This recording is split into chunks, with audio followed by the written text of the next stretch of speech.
샬롬 샬롬 샬롬 샬롬. 하나님 사랑합니다. 여러분 주 안에서 사랑합니다. 열왕기상 12장 말씀 함께 봅니다.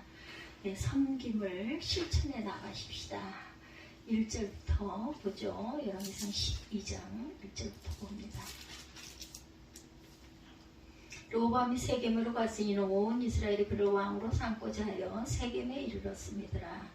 느밧의 아들 여로보암이 전에 솔로몬 왕의 얼굴을 피하여 애굽으로 도망하여 있었더니 이제 그 소문을 듣고 여전히 애굽에 있는 중에 우리가 사람을 보내 그를 불렀더라. 여로보암과 이스라엘의 온 회중이 와서 르호보암에게 말하여 이르되 왕의 아버지가 우리의 멍에를 무겁게 하였으나 왕은 이제 왕의 아버지가 우리에게 시킨 고역과 매운 무거운 멍에를 가볍게 하소서. 그리하시면 우리가 왕을 섬기겠나이다.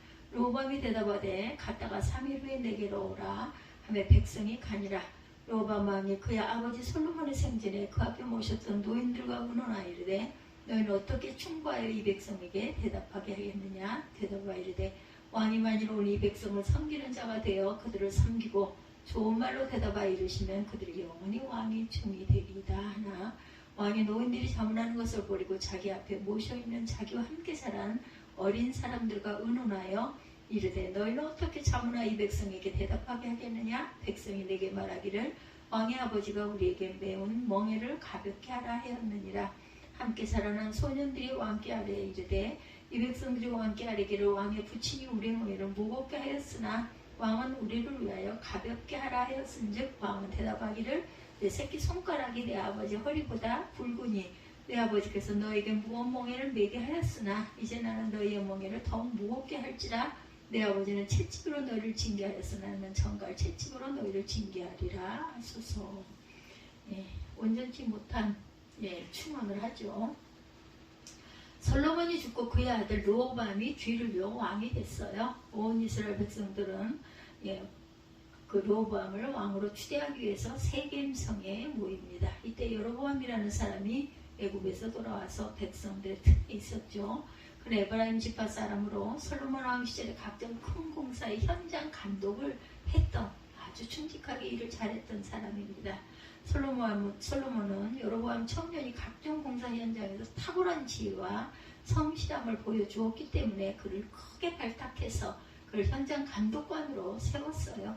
또한 부역에 고생하던 이스라엘 백성들도 여로보암을 따르기도 했습니다. 근데 솔로몬이 통치 말년에 하나님의 계명을 거역하고 우상 숭배에 빠지게 되자 하나님은 솔로몬에게 징계를 선언하죠. 이스라엘 12지파 중에 10지파를 빼앗아 여로보암에게 주시기로 한 것이에요. 그리고 다윗의 가문의 유다지파, 베냐민 지파만을 맡기기로 하십니다. 하나님은 선지자 아히야를 통해서 여로보암에게 다음과 같이 말씀하시죠. 열왕기상 11장에 보면 솔로몬이 야훼를 버리고 우상 숭배에 빠졌으므로 그에게 10지파를 빼앗아 너에게 줄 것이다. 내가 너를 왕으로 세우리니 너는 북쪽의 10지파를 잘 다스려라.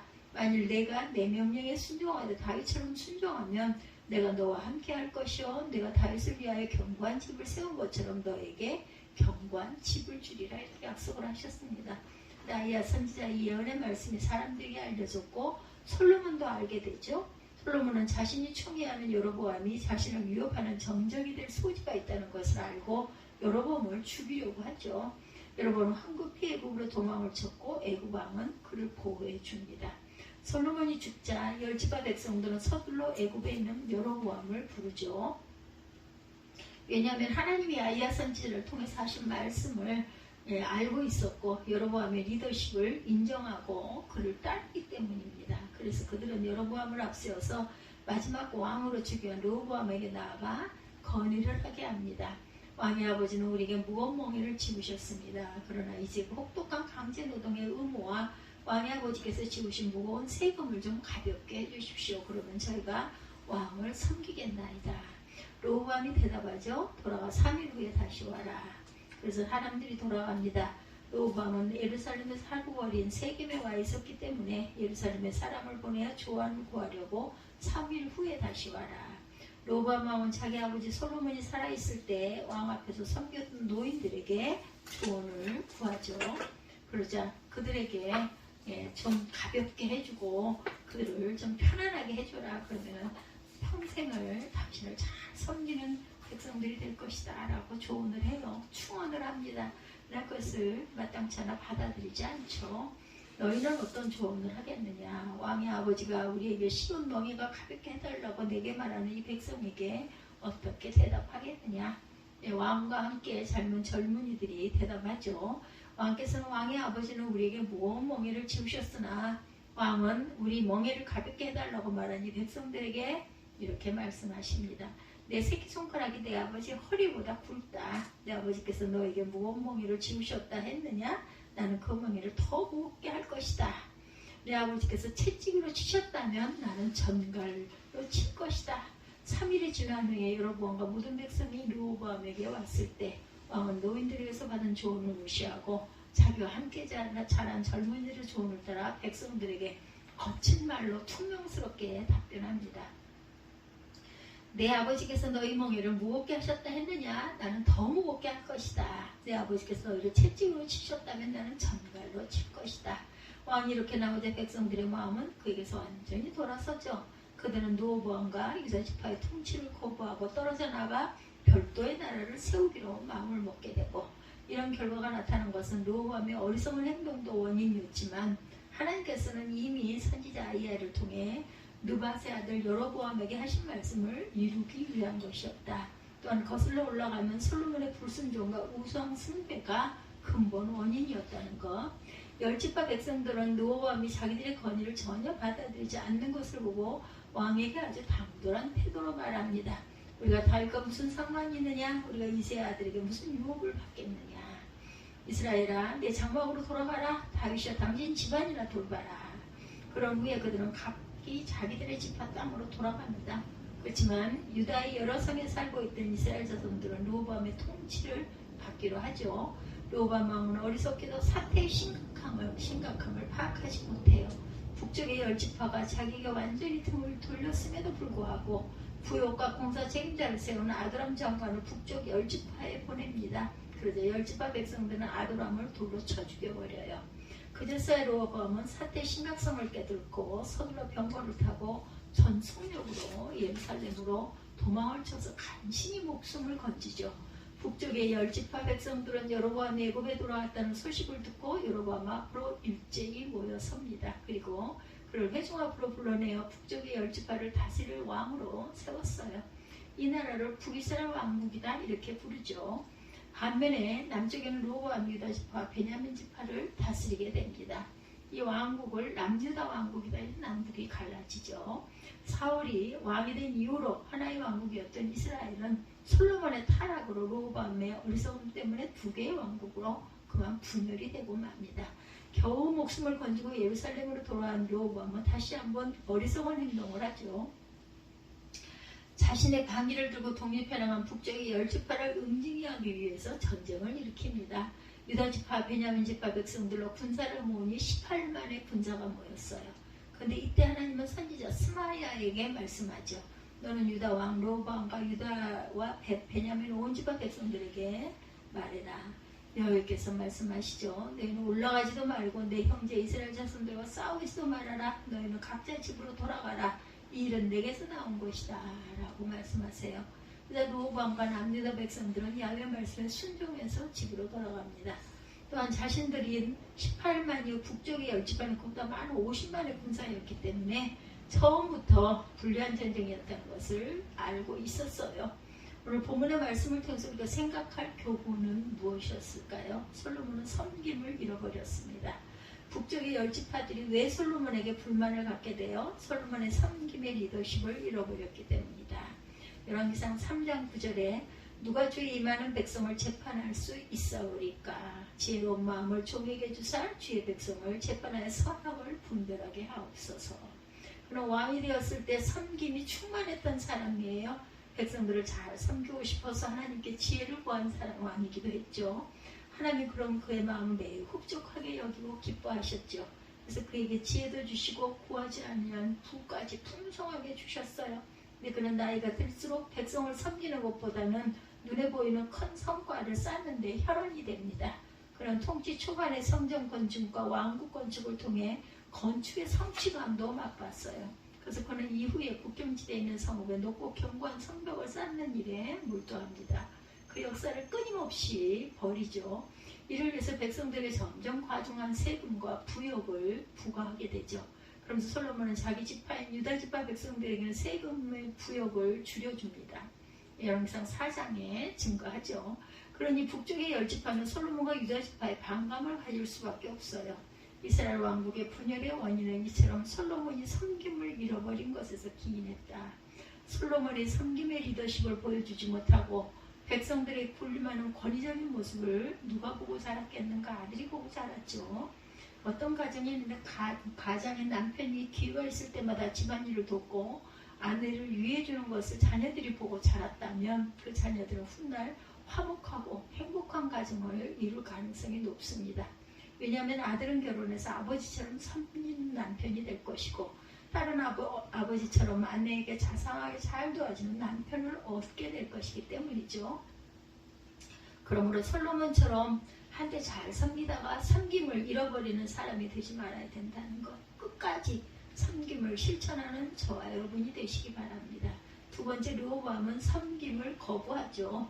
르호보암이 왕이 되자 북쪽의 10지파는 그에게 과중한 세금 부역을 줄여달라고 간절히 요청했어요. 르호보암은 이에 대한 결정을 곧장 내리지 않고 주변 사람들에게 조언을 구합니다. 그가 먼저 조언을 구한 사람들은 아버지 솔로몬 밑에서 오랫동안 일했던 원로들 르호보암에게 조언하죠. 12장 7절에 왕이 만일 오늘날 이 백성이 종이 되어 저희를 섬기고 좋은 말로 대답하여 이르시면 저희가 영영이 왕의 종이 되리이다. 매우 중요한 조언을 합니다. 그들은 르호보암 백성을 섬기는 마음으로 세금과 부역을 줄여주고 그들의 건의를 잘 건의를 들어준다면 평생을 귀하게 잘 섬기는 그런 백성들이 될 것이다 라고 온전한 조언을 했어요.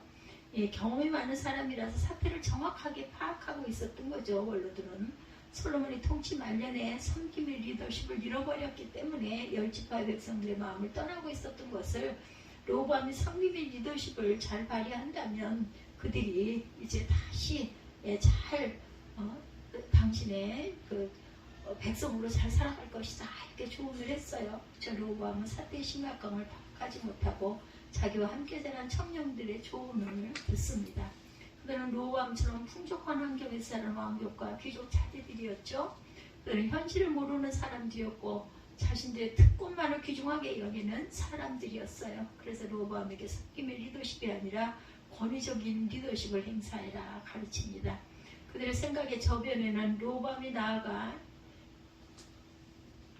나이가 어리고 가도 왕이 되었으니 백성들이 쉽게 권위를 인정하지 않는다 이렇게 생각했을 거예요. 그러니 이렇게 당돌한 권위를 했겠죠.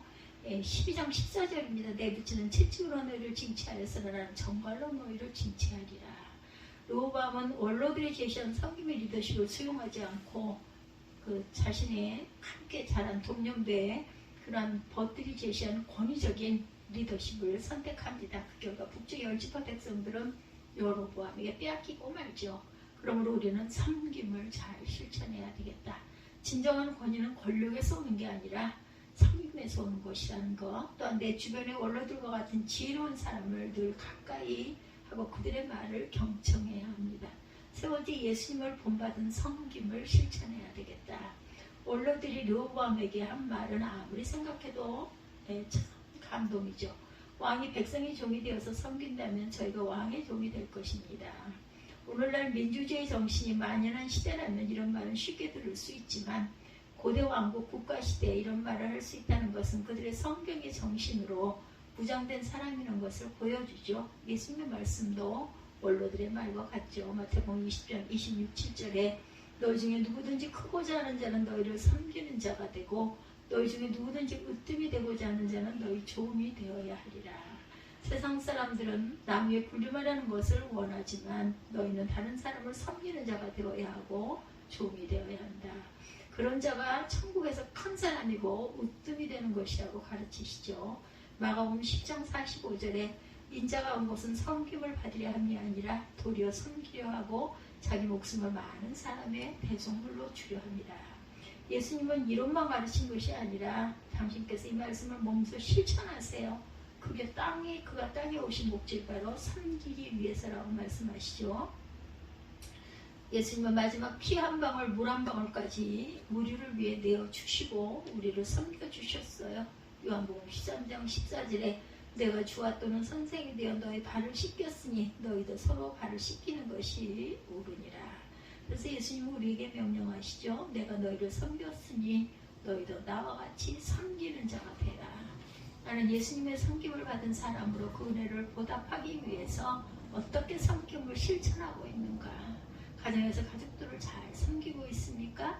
교회에서 성도들을 잘 섬기고 있습니까? 직장에서 동료를 잘 섬깁니까? 아니면 섬김을 주로 받고 계십니까? 마가복음 9장 41절에 누구든지 너희를 그리스도에게 속한 자라 하여 물 한 그릇을 주면 내가 진실로 너에게 이르노니 저와 결단코 상을 잃지 않으리라. 명심할 것은 우리가 섬기는 것을 하나님이 모두 기억하신다는 거예요. 내가 작은 소자에게 물 한 것을 떠준 것조차도 하나님이 기억하시고 천국에서 상을 주신다라는 거죠. 그러므로 예수를 본받아서 섬김을 실천하는 저와 여러분들이 되시기를 주님의 이름으로 축복합니다.